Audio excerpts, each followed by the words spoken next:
दोपहर में Rahul Gandhi press conference करके कहते हैं कि बीजेपी वोट चोरी कर रही है, फिर शाम को बीजेपी प्रेस कॉन्फ्रेंस करके कहती है कि राहुल गांधी झूठ बोल रहे हैं। अगले दिन सुबह राहुल गांधी प्रेस कॉन्फ्रेंस करके कहते हैं कि इलेक्शन कमीशन सही लोगों का वोट काट रहा है, फिर शाम को इलेक्शन कमीशन प्रेस कॉन्फ्रेंस करके कहता है कि राहुल गांधी झूठ बोल रहे हैं। तो इस समय पिछले 1.5-2 महीने से पर डे 2 प्रेस कॉन्फ्रेंस हो रही है, एक में राहुल गांधी कहते हैं और फिर उनका जवाब दिया जाता है। अब सब लोग कह रहे हैं राहुल गांधी झूठ बोल रहे हैं, सोशल मीडिया में भी सब लोग कह रहे हैं राहुल गांधी झूठ बोल रहे हैं। राहुल गांधी के बहुत सारे पुराने जो उनकी प्रेस कॉन्फ्रेंस है उसका हवाला दे के सिद्ध किया जा रहा है कि राहुल गांधी झूठ बोल रहे हैं। सवाल यह है कि सिंगापुर के नेता इतना झूठ क्यों नहीं बोलते, ऑस्ट्रेलिया के नेता क्यों नहीं झूठ बोलते, अमेरिका के नेता क्यों नहीं झूठ बोलते, भारत के ही नेता इतना झूठ क्यों बोलते हैं? तो उसका मूल कारण यह है क्योंकि भारत में झूठ बोलना फ्रीडम ऑफ स्पीच है। झूठ बोलना कोई जघन्य अपराध नहीं है, झूठ बोलना कोई गंभीर अपराध नहीं है। ऑस्ट्रेलिया में, सिंगापुर में, जापान में, अमेरिका में नेता इतना सफेद झूठ नहीं बोलते क्योंकि वहां झूठ पकड़ने के लिए नार्को पॉलीग्राफ ब्रेन मैपिंग कानून बना हुआ है। भारत में नार्को पॉलीग्राफ ब्रेन मैपिंग कानून नहीं है, तो इसलिए जिसको जो मन करता है वो बोल देता है। उसको पता झूठ, राहुल गांधी के पास वकीलों की पूरी फौज है, कांग्रेस के पास बड़े दिग्गज वकील है। राहुल गांधी ने सबसे बाकायदा प्रॉपर पहले से ही ओपिनियन ले लिया है कि अगर मैं झूठ बोलूंगा तो क्या होगा। उनके वकीलों ने बता दिया आप झूठ बोलते जाइए, झूठ बोलना तो फ्रीडम ऑफ स्पीच है, झूठ बोलने पे कुछ नहीं होगा। इसलिए वो झूठ बोले जा रहे। सच्चाई है कि भारत को लगभग 100 परिवारों ने बर्बाद किया है। भारत की जो बदहाली है, जो भारत इस समय फटेहाल है, जो भारत की दुर्दशा है, जो भारत के ऊपर 225 लाख करोड़ का कर्जा है, इसके लिए 100 परिवार जिम्मेदार है। एक परिवार दिल्ली वाला है जिसके बारे में आप देख ही रहे, रोज प्रेस कॉन्फ्रेंस हो रही है। दो परिवार आंध्रा तेलंगाना में है जिन्होंने आंध्रा और तेलंगाना को बर्बाद कर दिया। एक परिवार तमिलनाडु में है जिसने पूरे तमिलनाडु को बर्बाद कर दिया कई सालों से सत्ता में। एक परिवार असम में है जिसने असम को लूटा बांटा और असम की पूरी डेमोग्राफी बदलवा दिया, वहां रोहिंग्या बांग्लादेशियों को पूरा ले आके सेटल कर दिया। 2-3 परिवार हरियाणा में है जिन्होंने लगातार जुमलेबाजी करके हरियाणा पे सत्ता बनाए रखी और हरियाणा को लूटते रहे। एक परिवार बिहार में है जो पिछले कई दशकों से लगातार लूट रहा है। बिहार में जंगल राज भी कायम कर रखा है जिसने। 2 परिवार उत्तर प्रदेश में है जो जाति का जहर घोल के सत्ता में आते हैं और उसके बाद लूटते हैं खजाना, पूरा सरकारी खजाना लूट लेके अपना जो है ऑस्ट्रेलिया में फार्म हाउस बनवा लेते हैं और लंदन में जाके बंगलो खरीद ले रहे। मध्य प्रदेश में 2 परिवार है जिन्होंने मध्य प्रदेश को लूटा। 2 परिवारों ने छत्तीसगढ़ को लूट लिया। 2 परिवारों ने पूरे गोवा को लूटा। 2 परिवारों ने हिमाचल को लूटा। 2 परिवारों ने कश्मीर को लूटा, कश्मीर को बांटा, आतंकवादियों को मदद किया, अलगाववादियों को प्रोटेक्ट किया। 2 परिवार कश्मीर में है। एक परिवार झारखंड में है, पूरे झारखंड को लूट रहा है, झारखंड की डेमोग्राफी बदल रहा है, रोहिंग्याओं की मदद कर रहा है, बांग्लादेशियों की मदद कर रहा है, धर्मांतरण कराने वाले मिशनरियों की मदद कर रहा है। ऐसे ही कर्नाटक में 2 परिवार हैं जो लगातार कर्नाटक को लूट रहे, बांट रहे, कर्नाटक को खा रहे। 2 परिवार महाराष्ट्र में है। एक परिवार उड़ीसा का है जिसने उड़ीसा को पूरा लगातार बदहाल बना के रखा, उसको पिछड़ा राज्य बना के रखा। 2 परिवार पंजाब में है, पूरे पंजाब को उन्होंने नशे के अंदर जाके ढकेल दिया। 100 परिवार है, मात्र 100 परिवार है जो पूरे भारत को बर्बाद करने पे तुले हुए हैं। लेकिन हमारा कानून, हमारी न्यायिक व्यवस्था, हमारा सुप्रीम कोर्ट इन 100 परिवारों को कुछ नहीं कर पा रहा।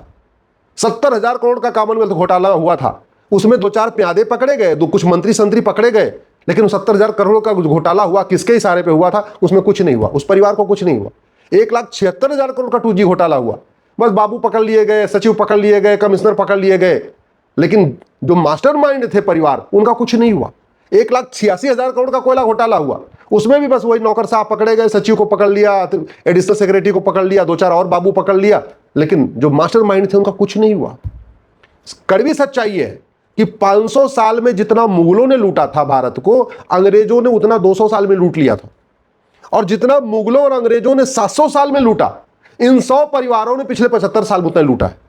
यह कड़वी सच्चाई है। ये जितने 100 परिवार हैं अलग अलग राज्यों में, ऑस्ट्रेलिया में इनके बड़े बड़े फार्म हाउस, कनाडा में इनके बड़े बड़े फार्म हाउस, अमेरिका में इनके बड़े बड़े बंगलो, पूरा एकदम मौज कर रहे हैं। बहुत सारे लोग कहते हैं भारत गरीब है, गरीब नहीं है। भारत आज भी सोने की चिड़िया है। पहले भी सोने की चिड़िया था इसलिए मुगल आके लूटे, पहले भी सोने की चिड़िया था इसलिए अंग्रेज भी आके लूटे, और आज भी सोने की चिड़िया है। इसलिए कोई व्यक्ति साइकिल चलाने वाला जैसे पार्षद प्रधान बन जाता है वो भी 50 करोड़ का मालिक हो जाता है, सांसद विधायक हो गया फिर तो 500 करोड़ का मालिक हो जाता है। ये कड़वी सच्चाई है।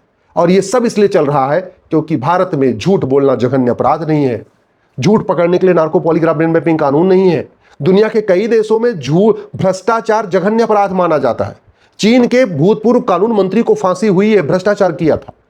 चीन के कंपनी के जीएम को फांसी हुई है, थोड़ा सा ठेकेदार से पैसा ले लिया था और यहां भ्रष्टाचार एक सामान्य शिष्टाचार हो चुका है। मतलब भ्रष्टाचार कोई मुद्दा रह ही नहीं गया है।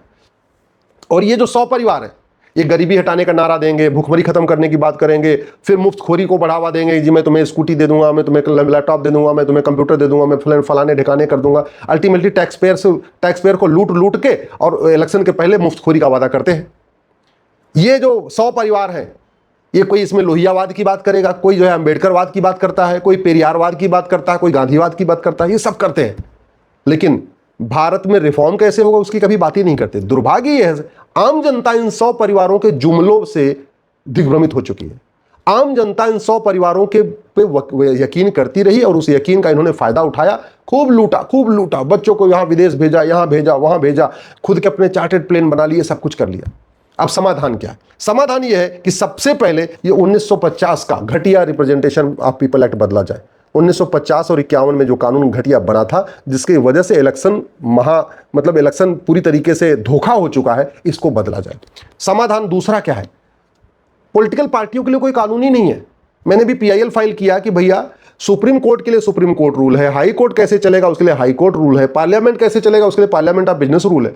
और पूरा जो देश पॉलिटिकल पार्टी चलाती है, जो पॉलिटिकल पार्टी ये तय करती है कौन प्रधानमंत्री बनेगा, कौन गवर्नर बनेगा, कौन राष्ट्रपति बनेगा, कौन उपराष्ट्रपति बनेगा, क्या मैनिफेस्टो बनेगा, कौन सा बिल बनेगा, कौन सा कानून बनेगा, उन पॉलिटिकल पार्टी के लिए कोई कानून ही नहीं है।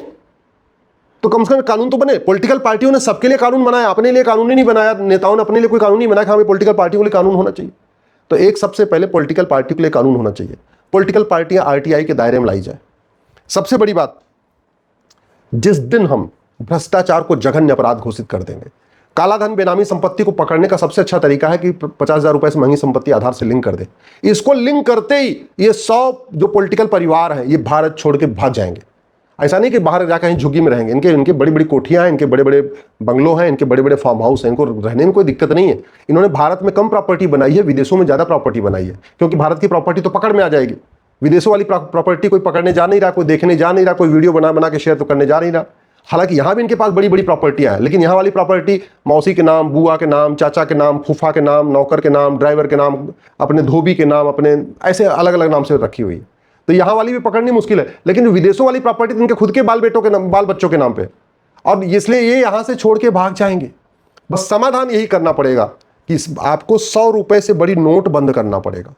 आपको राजनीति को नो प्रॉफिट नो लॉस बनाना पड़ेगा। जब तक राजनीति फायदेमंद धंधा है, तब तक ये 100 पॉलिटिकल परिवार देश को बर्बाद करते रहेंगे, झूठ बोलते रहेंगे।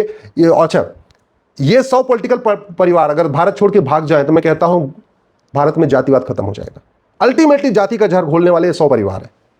ये 100 पॉलिटिकल परिवार भारत छोड़ के भाग जाए, भाषावाद खत्म हो जाएगा। ये मराठी बनाम हिंदी, तमिल बनाम हिंदी, असमी बनाम हिंदी, बंगाली बनाम हिंदी, जो झगड़े लगाने वाले यही 100 परिवार है।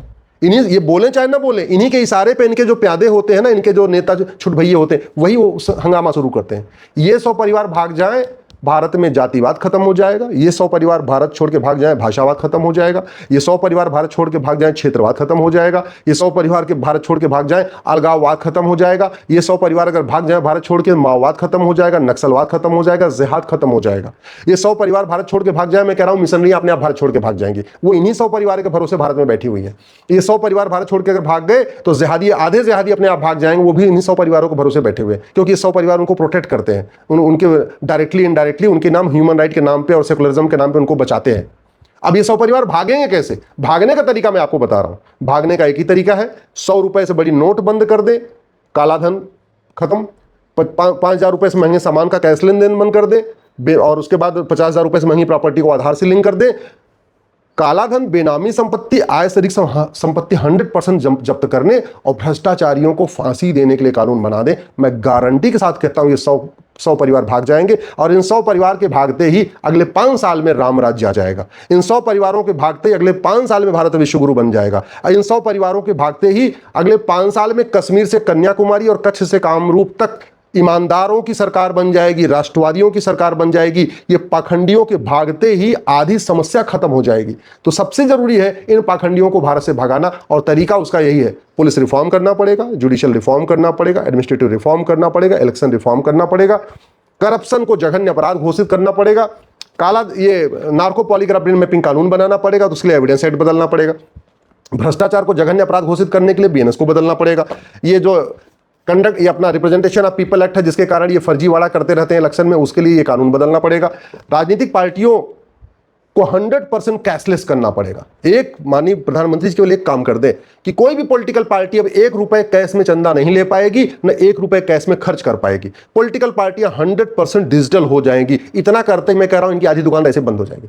ये आधी सांप के तरीके से ना ये छटपटाना शुरू कर देंगे। अभी तो इनकी मस्ती चल रही है, कुछ भी आरोप लगा रहे, कुछ भी प्रत्यारोप। और झूठ को गंभीर अपराध घोषित करना, झूठ पकड़ने के लिए नार्को पॉलीग्राफ ब्रेन मैपिंग कानून बनाना। मैं गारंटी के साथ कहता हूं जिन कानूनों की बात मैं कर रहा हूं, अगर इन कानूनों को बना दिया जाए, ये सारे के सारे 100 पॉलिटिकल परिवार साल भर के अंदर भारत छोड़ के भाग जाएंगे। और जब भारत छोड़ के भाग जाएंगे, उत्तर से दक्षिण, पूर्व से पश्चिम तक राष्ट्रवादी सरकार बनेगी, ईमानदारों की सरकार बनेगी, सनातन हित में काम करने वाली सरकार बनेगी। फिर भारत में राम राज्य आएगा, फिर भारत विश्व गुरु बनेगा, फिर परम वैभव का लक्ष्य प्राप्त होगा। जब तक ये 100 परिवार भारत में बने हुए हैं, ये झूठ बोल के जाति भाषा क्षेत्र का जहर घोलते रहेंगे, अगड़े पिछड़ों को लड़ाते रहेंगे, दलित बनाम सवर्ण करते रहेंगे, क्योंकि इनकी दुकान उसी से चलती है। तो इनका समाधान एक ही है, कानून बदला जाए।